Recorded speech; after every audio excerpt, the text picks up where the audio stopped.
가 또 오는 것 같아요. 여하튼 우리 이번 겨울 건강들 조심하시고 하나님 은혜 가운데 잘 이렇게 또 기쁘게 따뜻한 마음으로 지낼 수 있는 여러분들 다 되시기를 먼저 주님 이름으로 간절히 축원합니다. 우리가 사는 세상은 갈수록 이제 말세지말이라고 그렇게들 표현을 하고 기도 가운데도 그런 말씀하셨고 많은 분들이 대화하다 보면은 지난번보다도 못하다는 얘기를 늘 많이 하게 됩니다. 그래서 우리가 보는 뉴스들도 보면 좋은 소식보다는 좋지 못한 기쁜 소식보다는 슬픈 소식들이 더 많이 들려오는 것이 우리가 살고 있는 현실인 것 같습니다. 그래서 제가 이제 가끔 이렇게 제 또래들 분들을 만나다 보면은 작년만큼만 장사가 잘 됐으면 좋겠다. 근데 또 그 작년에는 그 전년만큼만 장사가 잘 됐으면 좋겠다. 이제 그런 얘기들을 하는 얘기를 듣는데 결국엔 그 말을 잘 풀이해 보면은 어떻게 보면은 말장난 같지만 재작년보다 작년이 못 됐고 작년보다 올해가 못 됐고 이렇게 10몇 년 동안 20년 동안 계속 흘러온 것 같습니다. 어쨌든 우리가 살고 있는 세상이 과학으로는 더 발달됐고 어떻게 보면 삶의 질은 더 좋아진 것처럼 보이지만 그러나 점점 더 안 좋은 소식들로 이렇게 풍성하다고 해야 되나요? 좋지 못한 소식들이 우리를 늘 절망으로 실망으로 이끌어가는 그런 상황 속에 우리가 살고 있습니다.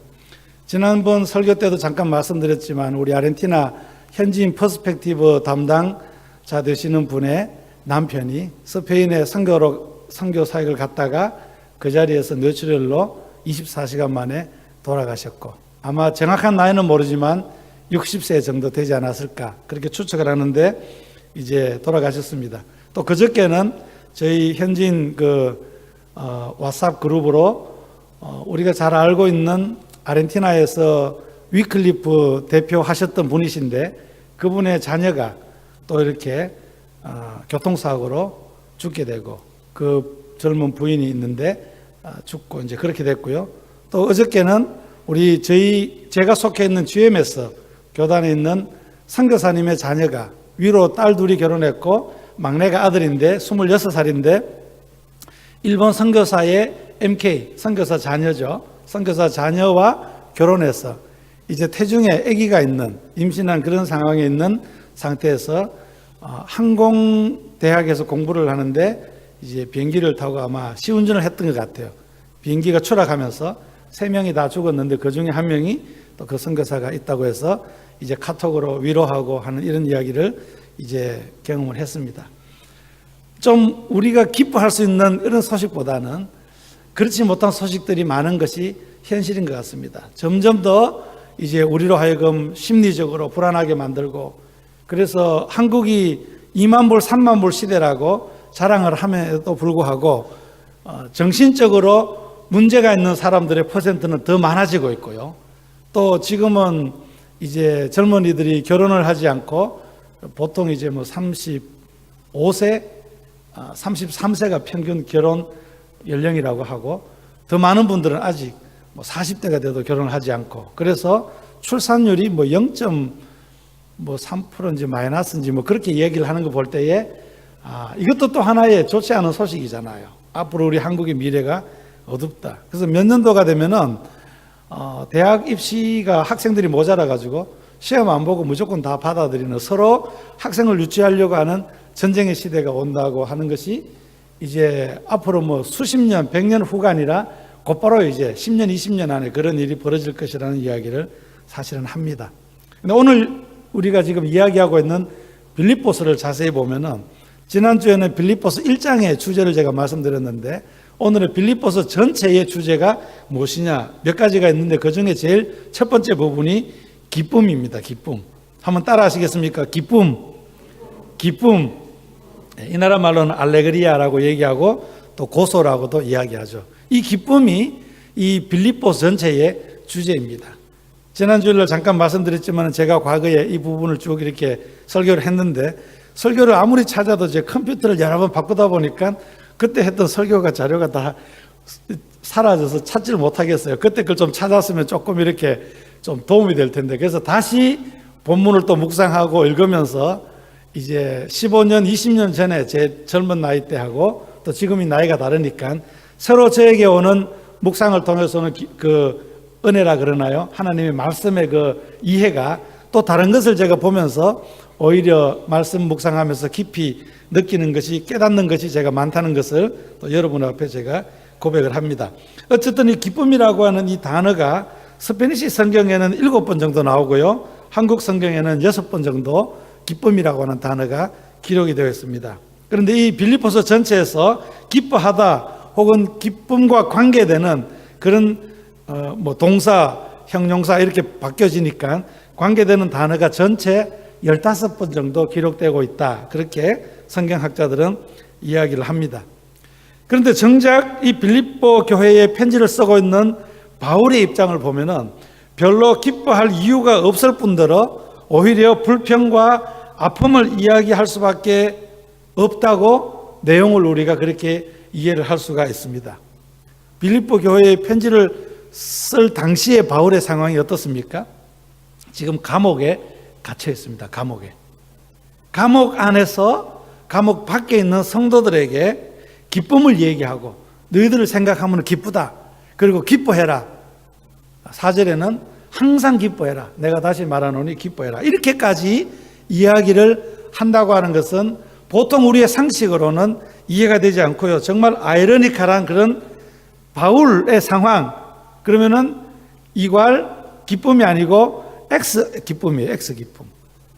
이런 상황인데 어떻게 바울이 이 성도들에게 이 기쁨에 대해서 이야기를 할 수 있을까? 죄인의 몸으로 감옥에 있는 상황에서, 이런 어려운 상황에서도 불구하고 그는 빌립보 성도들을 생각을 하면 기도할 때마다 기쁨이 있다고 4절에 고백을 합니다. 그리고 그들의 성도님들의 충성스러운 믿음에 대하여 칭찬하고 그리스도가 그들의 신앙생활과 신앙 체험에 그리스도가 중심이 되어야 한다는 것을 강조하면서 오늘 본 서신을 쓰고 있습니다. 자기의 어려운 상황 속에서도 이렇게 자신이 주님이 주신 기쁨 가운데서 어려움을 이기면서, 또한 빌립보 성도들이 어려운 상황이 있을지라도 주님이 주시는 기쁨 속에서 살아가기를 간절히 바라면서 이 편지를 쓰고 있다는 것입니다. 좀 더 구체적으로 말씀드리면, 좀 전에도 말씀드렸지만 보통 감옥 밖에 있는 사람들이 감옥 안에 있는 죄수에게 이제 며칠 남지 않아서 조금만 참어, 기뻐해, 희망을 가져, 이렇게 용기를 주고 위로를 해야 될 상황인데, 오히려 감옥에 안에 있는 사람이 감옥 밖에 있는 정상적으로 사는 사람에게 위로를 하고 기쁨을 이야기한다고 하는 것은 정말 참 아이러니컬한 사건입니다. 바울과 빌립보 교회의 상황을 조금 더 알기 위해서 우리는 성경 사전의 도움을 받아서 보면은 빌립보 도시의 배경을 우리가 알 수 있습니다. 빌립보라고 하는 데가 어떤 데냐면은 로마 제국의 그 마게도냐라고 하는 큰 지역이 있는데 거기에 첫 성입니다. 이제 이스라엘에서부터 유럽으로 들어가는 첫 번째 성이 빌립보이고요, 교통의 중심지라고 볼 수 있습니다. 그리고 이 도시는 금광지대이기 때문에 지하수가 풍부한 지역이고 많은 상업적인 노동자들이 많고 이렇게 북적북적대는 도시 같은 그런 지역이라는 거죠. 그리고 역사적으로는 주전 369년에 마게도냐의 필립 2세가 이 도시를 건설하고 자신의 이름을 따라서 빌립보라고 이름을 세웠고요, 나중에는 로마에 편입된 로마의 식민지로서의 큰 도시 역할을 했던 도시입니다. 문화와 종교적으로 로마 다신교의 영향을 받았고 로마의 건축 양식이 발달한 그런 도시였고요, 또 목욕탕 문화가 발달한 까닭에 퇴폐 문화가 발달된 도시이기도 하며, 교통의 요지인 까닭에 이방의 다양한 주변의 그 도시의 사람들이 이 도시를 통해서 다른 지역으로 가는 그런 지역이라는 거죠.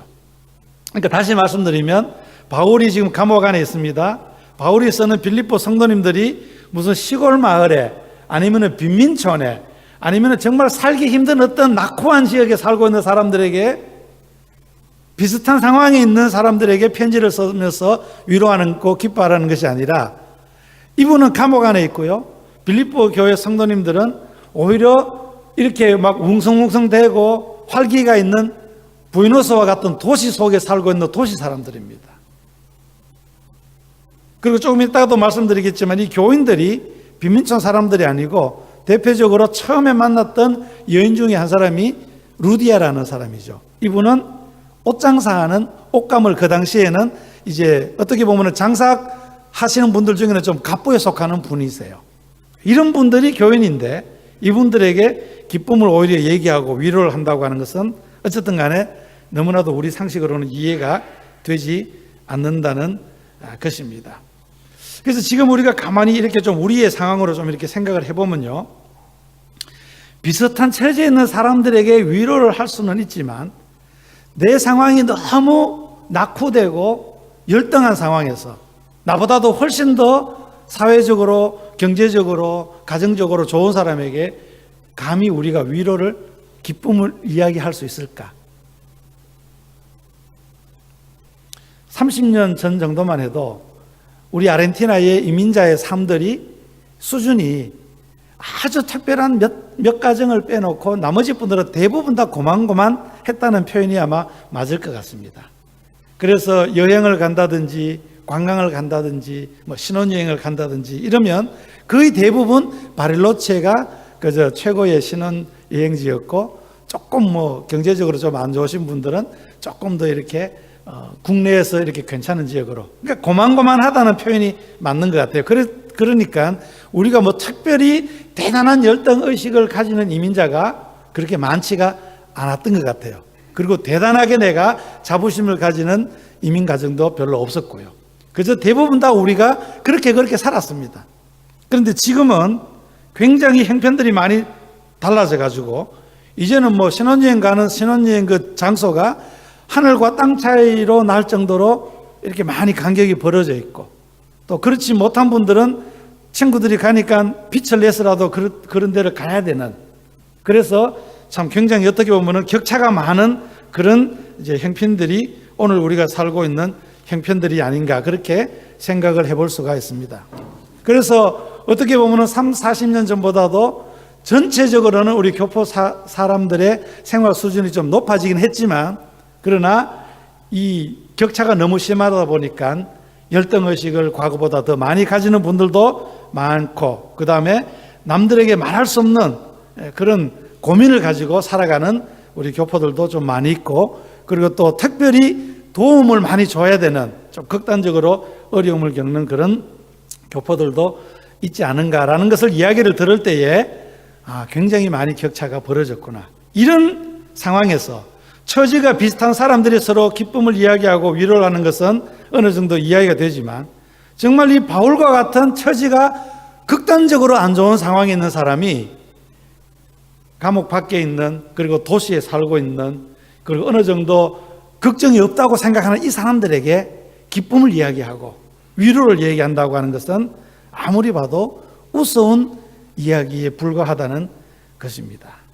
그래서 오늘도 경제적으로 연약한 사람들 혹은 배경이 좀 안 좋은 사람들은, 나보다도 좀 월등히 배경이 좋고 경제적으로 좋은 사람 앞에서는 사실 함부로 말도 못해요. 한국에서도 그래서 흑수저, 금수저 뭐 이런 얘기도 나오고 갑질 얘기도 나오고 굉장히 많이 나왔잖아요. 그래서 내가 상황이 안 좋으면은 사람들에게 뭐 감히 내가 위로를 할 수 있을까? 뭐 기쁘게 살아라고 내가 얘기를 할 수 있을까? 이렇게 자꾸 주눅이 드는 그런 상황이 사실은 되는 것이 오늘날 우리의 보편적인 삶의 현실입니다. 그래서 죄송합니다만은 작은 교회들은 큰 대형 교회에게 사실은 말도 못하고요. 또 대형 교회들의 어떤 그 횡포라고 하나요? 그런 것들도 사실 우리 주변에 있고, 마켓들도 그렇습니다. 작은 마켓들은 큰 소리도 못하고 큰 마켓들이 한번 휩쓸고 지나가면은 어려움을 겪는 것이 이 연약한 사람들의 모습이라는 거죠. 그래서 연약하고 약간 소외되신 분들은 더 힘든 상황을 사는 데가 오늘날 시대가 아닌가.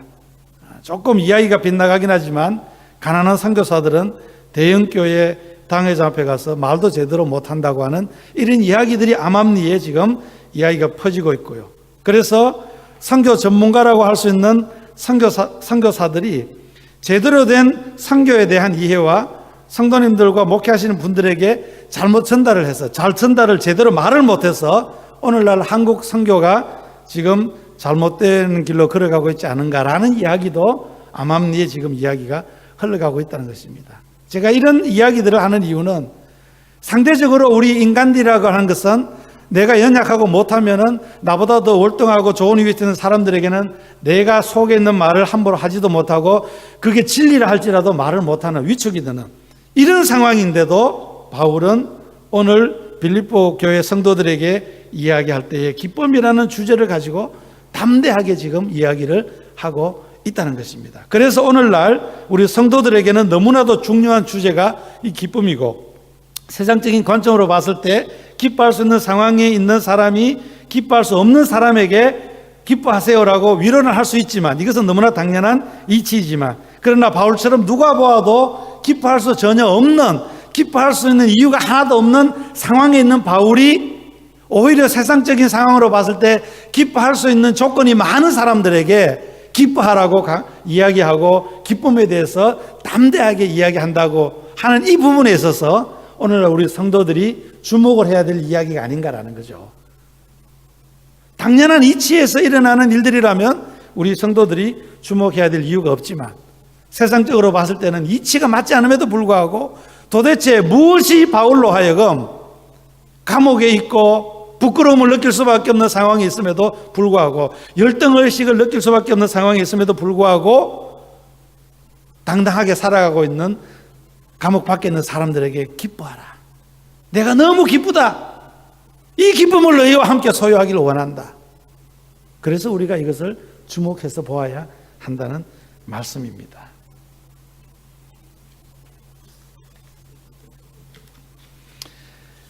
이 바울의 기쁨의 그 이야기를 하기 전에 도대체 그러면은 바울은 왜 이런 기쁨의 이유를 가지고 있을까? 오늘 본문에 한국말로 된 6구절을 제가 짧게 말씀을 드리면요, 빌립보서 1장 4절에 간구할 때마다 너희 무리를 위하여 기쁨으로 항상 간구하고, 1장 25절에는 내가 살 것과 너희 믿음의 진보와 기쁨을 위하여 너희 무리와 함께 그할 이것을 확신하고, 그 다음에 2장 4절에는 각각 자기 일을 돌볼 뿐더러 또한 각각 다른 사람들의 일을 돌보아 나의 기쁨을 충만하게 하고, 2장 29절에는 주 안에서 모든 기쁨으로 그를 영접하고 또 이와 같은 사람들을 존귀히 여기고, 4장 1절에는 그러므로 나의 사랑하고 사모하는 형제들 나의 기쁨이요 면류가 아닌 사랑하는 자들아 주 안에서 서라. 마지막 4장 4절에는 주 안에서 항상 기뻐하라. 내가 다시 말하노니 기뻐하라. 이 6구절을 제가 여러 번 묵상을 해봤습니다. 여기에서 한 가지 우리가 발견할 수 있는 단어는 관계성, relationship, 이 나라 말로 하면 렐라시온 혹은 렐라시오날, 이런 말로 표현할 수 있는 관계성이라고 하는 것으로 제가 함축을 할 수가 있었습니다. 그런데 지금 편지를 쓰고 있는 바울이 편지를 받고 있는 빌립보 교회 성도들하고 도대체 무슨 관계가 있었을까? 무슨 어렸을 때부터 같이 자라난 중마고우였는가? 아니면 어렸을 때 고향 친구로서 정말 평생 동안 헤어질 수 없는 그런 끈끈한 우정이 있었던 사람들이었을까? 아니면은 정말 그 전쟁터에서 구사일생으로 함께 살아난 전우와도 같은 그런 끈끈한 관계가 이 사람들에게 있었을까? 하나도 관계가 없는 사람들입니다. 인간적으로 보면은 아무런 관계가 없는 사람들이고 각자 고향이 다르고 취미가 다르고 삶의 형태가 다른 그런 사람들, 그냥 보편적인 사람들이라는 거죠. 이런 보편적인 사람들에게 편지를 쓰면서 구구절절히 사랑의 끈으로 묶여져 있는 사람들처럼, 정말 아끼고 사랑하는 가족처럼 그런 관계성을 볼 수 있다는 점입니다. 아무런 관계가 없는데 편지의 표현을 보면은 정말 그런 관계를 이야기를 하는 내용을 우리가 볼 수 있습니다. 그렇습니다, 여러분. 세상에서 그 어떤 것으로도 묶을 수 없는 성령의 사랑의 끈으로 연결된 사람들이라는 거죠. 1절 4절을 다시 보시면 간구할 때마다 너희 무리를 위하여 기쁨으로 항상 간구함은, 바울이 감옥에서 할 수 있는 것이 무엇이었겠습니까? 성경 말씀을 되새기면서 암송하는 것과 하나님에게 기도하는 것과 찬양하는 것, 그 외에는 할 수 있었던 것이 무엇이 있었겠어요? 그러니까 굉장히 많은 시간을 기도를 했는데 그 기도할 때마다 빌립보 교회 성도들을 생각하면서 기쁨으로 기도했다는 거죠. 그런 관계라는 것입니다. 우리 삶 가운데서도 생각만 해도 기분이 좋아지는 사람이 있습니다. 생각만 해도 가슴이 두근거리는 사람이 있습니다. 그 사람만 생각하면 마음이 편해지는 사람이 있고요. 그 사람을 생각하면 용기가 생기는 사람이 있습니다. 저도 그런 사람이 되고 싶습니다. 많은 사람들을 저를 알지 못하지만 그래도 몇몇 안 되는 그런 분들이 저를 아는 분들은 박성흠 선교사를 생각하면 괜히 기분이 좋고요. 박성흠 선교사를 생각하면 마음이 편해지고요. 박성흠 선교사를 생각하면 막 희망이 생기고 좀 저도 그런 대상이 되고 싶다는 거죠. 바울이 빌립보에서 복음을 전한 내용을 좀 더 우리가 알면 도움이 될 것 같습니다. 이 내용을 알기 위해서는 사도 바울의 서신서를 쓰게 되는 배경이 어디에 기록이 되어 있냐면 사도행전에 기록이 되어 있습니다. 바울이 쓴 서신서들을 잘 이해하기 위해서는 사도행전을 잘 읽어보면 거기에 그 키가 되는 열쇠가 되는 내용들을 우리가 볼 수 있는데, 특별히 빌립보로 가게 되는 그 배경은 사도행전 16장에 보면 기록이 되어 있는데요. 원래 사도 바울의 계획은 아시아 쪽으로, 그러니까 유럽 쪽이, 이 빌립보는 마게도니아 유럽의 첫 성이라고 말씀드렸잖아요. 유럽으로 가지 아니하고 아시아 쪽으로 해서 복음을 전가하려고 계획을 세우고 준비를 해서 이제 단기 선교를 소위 말하자면 떠났습니다. 그때 만약에 바울의 계획대로 아시아 쪽으로 복음이 전거됐으면 아마 우리 한국이 훨씬 더 일찍 복음을 접하지 않았을까라는 학자들의 견해도 있습니다만, 어쨌든 하나님의 뜻은 우리 생각과 다르기 때문에 잘 모르는 거죠. 어쨌든 이제 준비를 단단히 하고 아시아 쪽으로 복음을 전가로 떠나는데 중간에 밤의 환상 가운데 성령님이 나타나셔서 마게도냐로 부르십니다. 그래서 바울은 그 팀들에게 이야기를 하고 하나님께서 우리를 마게도냐로 부른다라고 해서 준비해 갔던 것을 다 포기를 하고 이제 어디로 가느냐? 마게도냐로 향했는데, 그때 만났던 첫 성이 빌립보 성이라는 거죠. 16장을 계속해서 보시면 이곳에서 조금 전에 말씀드렸던 루디아라고 하는 여인을 만나게 되고, 그 여인을 중심으로 토요일 날, 지금으로 말하면 안식일인데 토요일 날 이제 가서 만나고 미팅을 하고 성경을 이야기하고, 이렇게 해서 생긴 교회가 빌립보 교회의 시작입니다. 그러니까 여기까지는 굉장히 좋았죠. 아주 순탄하게 일이 잘 풀렸습니다. 그래서 속으로 역시 하나님의 말씀을 순종했더니 일이 잘 되는 것보다. 그런데 16장 16절 이하를 보시면 귀신 들린 여종을 만나게 되고 그 여종을 고쳐줍니다. 여기까지는 더 좋았습니다. 진짜 그 마음속으로 하나님께서 우리의 계획을 바꾸시고 우리의 것을 포기하고 순종했더니 이제는 이런 은사를 나타내는, 능력을 나타내는 케이스까지 하나님께서 딱 예비하셔가지고 귀신 들린 이 여자를 만나기까지 하시고, 그리고 능력을 주셔서 이것을 다 고치게 했. 그래서 주변 사람들이 얼마나 놀랐겠습니까? 여기까지는 진짜 마치 영웅이 된 것처럼 아주 기분이 좋았습니다. 그런데 웬걸 그 종의 여종의 주인이, 이 여종이 귀신이 병이 다 나으면은 그 점을 못 치잖아요. 그래서 자기 직업이 이익이 망가졌다고 해서 이제 고발을 하게 되고, 그리고 바울과 그 일행을 잡아가게 하고, 그래서 감옥에 갇히도록 한 결과를 낳게 되었습니다. 관원들에게 붙잡힌 바울과 실라는 매도 맞고 또 옷을 찢기고 벗음을 당하는 그런 수치를 당하게 되는 그런 배경을 우리가 알 수 있는데요. 이런 내용을 보면은 바울이 어떤 생각을 했겠어요? 야, 그때 환상을 믿지 말고 우리 계획대로 그냥 밀고 나갔으면 더 좋지 않았을까? 괜히 그냥 중간에 환상을 보고 따라갔다가 지금 이렇게 봉변을 당하고 이렇게 힘든 일을 우리가 당하는 건 아닌가? 그렇게 인간적으로 생각해 볼 수도 있었을 것입니다. 그런데요, 바울의 고백은 정말 놀라운 고백을 하고 있습니다. 오늘 읽지는 않았지만 7절 말씀을 우리 한번 보시겠습니까? 1장 7절입니다. 1장 7절 우리 한번 함께 읽겠습니다. 시작. 내가 너희 무리를 위하여 이와 같이 생각하는 것이 마땅하니 이는 너희가 내 마음에 있음이며 나의 매임과 복음을 변명함과 확정함에 너희가 다 나와 함께 은혜에 참여한 자가 됨이라. 바울은 이것을 은혜라고 이야기합니다.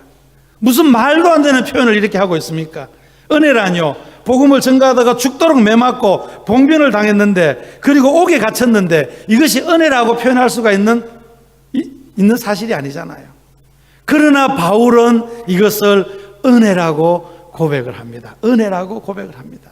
말도 안 되는 말 같지만 이것이 은혜이기에 바울은 기쁨을 이야기할 수가 있습니다. 빌립보 성도들이 생기고 빌립보의 교회가 세워진 것은 바울 자신의 계획이 아니고, 바울이 함께하는 팀의 계획이 아니고, 어떻게 하다가 예수 믿는 사람이 한두 명이 생겨난 것이 아니라, 비록 고생을 하고 매를 맞고 나의 원래 계획을 다 포기하는 아픔이 있었고 감옥에까지 붙잡혀 가서 매를 맞는 고난도 있었지만, 이 모든 것 위에는 하나님의 분명한 계획과 섭리가 있었다는 가치를 바울은 깨달았던 것입니다. 그 하나님의 역사심 속에서 빌립보 성도들이 예수 그리스도의 피값을 주고 산 성도인 것을 바울은 직접 경험을 했기 때문에 바울은 기쁨을 말하지 아니할 수가 없었고 기뻐하지 않을 수가 없었던 것입니다. 이 기쁨은 환경이 좋게 변해서 주어지는 기쁨이 아니고, 나의 인생 목표가 조금씩 이루어져서 기뻐하는 것이 아니고, 내 주변 환경이 기뻐할 수 있는 조건으로 변하여 기뻐하는 것이 아니라, 기쁨의 근원이신 하나님의 섭리를 깊이 깨닫게 되고, 보통 세상적인 눈으로 보면 보이지는 않지만 영의 눈으로 하나님의 영광을 보기에 바울은 이 감옥에 있으면서도 기쁨을 말할 수가 있었고, 성도들에게 기뻐하라고 격려하고 위로할 수가 있었던 것입니다. 이것이 예수님을 모르는 세상 사람들과 예수님을 아는 우리 기독교인들의 차이입니다. 이것은 어떤 기술로 배우는 기쁨이 아닙니다. 하나님의 기쁨을 소유하기 위한 방법 1, 2, 3 이런 것이 아니라는 거죠. 세상 사람들은 사주팔자를 보면서 행복의 비결을 찾기 위하여 많은 노력을 합니다. 종교가 기독교인 사람들도 행복의 비결을 배우기 위하여 능력 있다는 목사님이나 TV에서 아주 유명한 목사님들을 찾아가기도 하고요, 기도원을 찾아가서 기도도 해보기도 합니다. 그렇게 해서 발견한 행복과 기쁨은 잠시 잠깐이고, 마치 아침에 해가 뜨면은 이슬이 순식간에 사라지는 것 같은 그런 기쁨과 같다는 것이죠. 진정한 기쁨은 환경이 다르고 상황이 다른 성도들끼리 모였지만, 이 성도들이 하나님의 섭리 안에서 하나의 그리스도의 몸을 이루고 있다는, 예수 그리스도의 피로 값주고 산 성도들이라는 것을 확신하며 깊은 관계의 교제가 이루어질 때 진정한 기쁨에 샘솟듯이 기쁨이 솟아나는 그런 경험을 성도 간에서 할 수 있다는 것이죠. 그냥 우리가 인간이 좋아서 모인 성도가 아니라, 저와 여러분 한 명 한 명이 죽을 수밖에 없는 영원한 형벌에 떨어질 수밖에 없는 존재이지만, 내가 계획해서 여러분들을 전도한 것이 아니지만은, 그러나 나도 모르게 하나님께서 나에게 역사하셨던 똑같은 역사를 여러분 한 분 한 분에게 역사하시고 예수 그리스도의 피로 값주고 구속하셨어.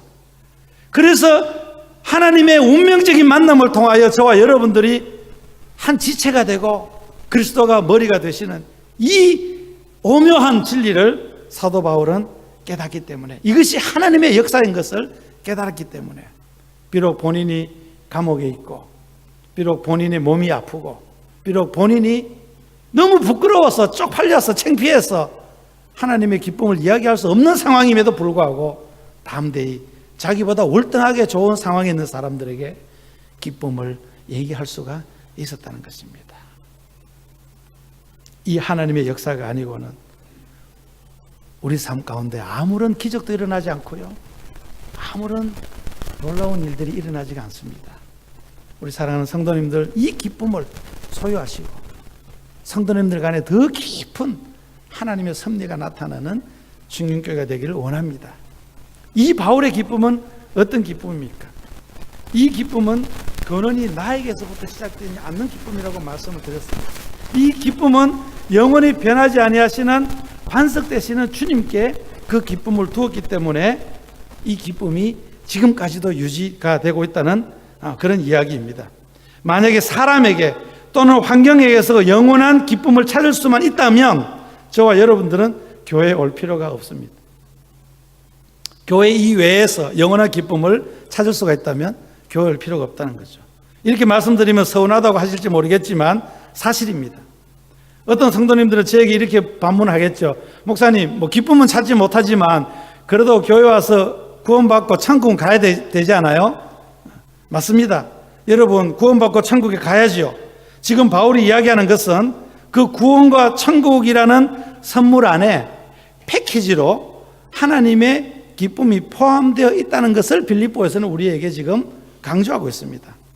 진정한 기쁨을 발견을 못했다면 그 성도님은 구원을 받았다고는 이야기하지만 아직 성숙하지 못한 신앙인이든지 아니면 극단적으로 구원을 못 받았을지도 모른다는 생각을 해봐야 합니다. 조금 극단적인 표현으로 들릴지 모르겠지만 그것이 성경적인 표현이거든요. 우리가 구원을 받았다고 표현하는 것은 우리가 중생을 했다는 말과 같은 말이고, 중생이라는 말은 다시 태어났다는 뜻입니다. 다시 태어났다는 표현은 죄로 죽었던 내가 이제는 예수님의 생명으로 태어났다는 말입니다. 그래서 우리가 구원받았다는 말의 다른 표현은 영생을 선물로 받았다는 말과 같은 의미로 사용합니다. 영생을 받은 것은 그냥 백지수표 한 장 받은 그런 축복을 이야기하는 것이 아니고요, 예수 그리스도의 생명을 선물로 받았다는 것입니다. 죽었던 사람이 다시 살아났다는 것이죠. 그냥 살아난 것이 아니라 하나님의 DNA가 내 속에 들어왔다는 이야기입니다. 그 하나님의 DNA 속에는 영원한 기쁨이 있고요, 영원한 평강이 있고요, 영원한 희망과 영원한 소망이 함께 담겨져 있습니다. 뿐만 아니라 무궁무진한 하늘의 복이 있다는 것입니다. 그 복을 우리가 이 땅에서 누려도 끝이 없어서 천국에까지 갔어도 그 복을 누리도록 우리에게 해 주셨습니다. 그러면 구원받고 천국 간다는 그 말의 그 표현은 무엇이냐? 다시 말씀드리면 하나님의 생명을 지금 내 속에 받았다고 가지고 있다는 것이죠. 그 하나님의 생명은 그냥 하나님의 생명만 받은 것이 아니고 그 속에는 세상에서 줄 수 없는 기쁨과 평강과 희망과 용기들이 패키지로 같이 들어있다는 것입니다. 그래서 우리가 구원받았다고 하는 이 말은 함부로 할 수 없는 말이에요. 구원받았다고 하는 것은 예수님의 생명이 내 속에 있고 예수님의 DNA가 내 속에 있다는 말이라는 것이죠. 그래서 바울이 말하는 기쁨은 바로 이런 기쁨입니다. 우리가 보통 예수 믿으면 천국 간다는 말은 맞는 말 같지만 또 다른 말로는 틀린 말입니다. 예수를 믿으면 천국 가는 것이 아니라 믿는 그 시간부터 하나님의 생명이 내 속에 들어와 있고 하나님의 DNA가 내 속에서 살아 움직이고 그래서 하나님의 아들이 되는 것이고 하나님의 아들로서 이 땅에서 왕자로서 살아가는 삶까지 다 포함해서 구원받았다는 그 말 속에 포함되어 있다는 것입니다. 그래서 우리는 하나님을 더 사랑하게 되고요, 그래서 하나님을 더 알고 싶어하고 하나님을 더 존경하게 되고 하나님을 더 닮아가고 싶은 영적인 충동이 우리 속에 자연스럽게 일어나는 것입니다. 왜냐? 하나님의 DNA가 내 속에 있으니까. 여러분들 자녀들 한번 보세요. 제가 청년이나 젊었을 때 굉장히 저에 대해서 싫었던 모습들이 어느 날 제가 이제 제 아들을 보면은 그 행동 속에, 걸음걸이 속에 다 있습니다. 여러분들 그런 거 발견하시죠? 나를 볼 때 되게 싫어했던 어떤 요소들이 내 딸을 보면은 그 속에 다 들어있어요. 내 아들을 보면은 그 행동을 그대로 내가 싫어하는 행동을 하거든요. 왜냐하면 걔가 내 DNA를 받았으니까 그렇게 할 수밖에 없다는 것입니다. 아까도 말씀드렸지만 관계성, 이것을 좀 더 얘기하기 위해서 제 아들 얘기를 잠깐 하면서 결론을 맺도록 하겠습니다. 제 아들이 이제 13살 아들이 있는데 오늘은 다른 그 선약이 있어서 집사람하고 이렇게 가게 됐습니다만은 오히려 제 아들이 없으니까 제가 더 마음 놓고 얘기를 할 수 있을 것 같습니다. 요즘에 사춘기가 되니까 짜증도 많고 불평도 많고 잔소리도 꽤 많아졌습니다. 얼마 전까지만 해도 천사 같은 아들이었는데 이놈 왜 이렇게 부연했을까? 이 상황을 보면서 저를 또 생각을 하게 되는 거죠. 제가 저 나이 때 나도 저랬나? 나도 우리 부모에게 저랬나? 아마 그랬겠죠. 그래서 부모 속을 좀 새겼던 것 같습니다. 사춘기의 특징이 무엇입니까? 사춘기가 그렇잖아요. 말도 안 듣고 뺀질거리고 자꾸 잔소리하고 불평하고, 몇 년 전까지만 해도 되게 엄마 밥이 맛있다고 하던 애가 어느 날 갑자기 밥을 왜 이렇게 했어? 밥맛이 없어. 이러면서 이제 자꾸 이렇게 지적을 합니다. 이 나라 말로는 아돌레센테라고 하는 이 사춘기, 다른 말로는 그냥 레벨들하고 아예 그냥 직설적으로 이야기합니다. 반항적이다고. 반항적인 아이. 사춘기가 그렇잖아요. 어렸을 때는 아빠가 최고였습니다. 아빠 어떻게 이거 다 알아? 이러던 아이가 어느 날 갑자기 아빠 이것도 몰라? 뭐 아빠는 아는 게 하나도 없어. 이렇게 변하는 것이 사춘기라는 거죠. 그 제가 이런 과정을 저도 지냈기 때문에 저는 요즘 우리 아이들의 그런 반응에 화가 나지 않습니다. 왜냐하면 이게 과정이니까. 그래서 저는 즐기려고 해요. 괜히 제가 옆에서 농담도 하고 이러다 보면은 애가 더 화를 내고 짜증을 내기는 하지만 옆에서 그냥 웃습니다. 그럼 아들은 자꾸 더 짜증내면서 아빠는 왜 내가 화내는데 웃고 그래? 엄마한테 가서 이제 그런 얘기를 하더라고요. 제가 얘한테 이렇게 반박을 해봤자 뭐 사춘기의 특징이 그러니까 어떡하겠어요. 그런데 이제 이렇게 인생을 쭉 살다 보니까 인생을 뭐 다 산 건 아니지만 어쨌든 이제 50대가 되고 보니까 아버지의 마음을 조금 이해가 되는 것 같아요.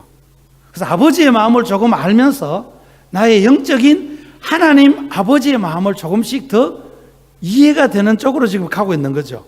그래서 하나님의 아버지의 마음을 알면 알수록 마치 바닷물처럼 끝이 없어요. 하늘처럼 끝이 없다는 거죠. 조금 아니까는 더 또 발견이 되고 조금 더 아니까 또 발견이 되는 거예요. 비록 아주 조금씩이지만 알면 알수록 하나님의 마음이 굉장히 매력적입니다. 그리고 막 그분을 좋아하는 마음이 생겨요.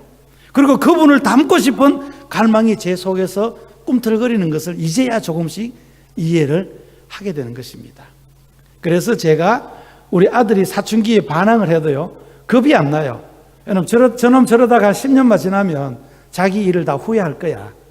저처럼 한 50대가 되면은 그때 아빠에게 했던 것이 너무 후회가 돼서 속으로 아마 하나님 앞에 회개를 할 것이라고 확신을 하면서 제가 지금은 그렇게 화가 안 납니다. 저도 이제 인내가 극단적으로 이렇게 꽉 차면은 인내가 동이 나면은 화를 낼지 모르겠지만 지금은 조금 이렇게 즐기는 편입니다. 그래서 제가 아들에게 묻습니다. 야, 내 아빠가 누구야? 그러면 당신이지. 이렇게 이제 농담을 해요. 농담으로.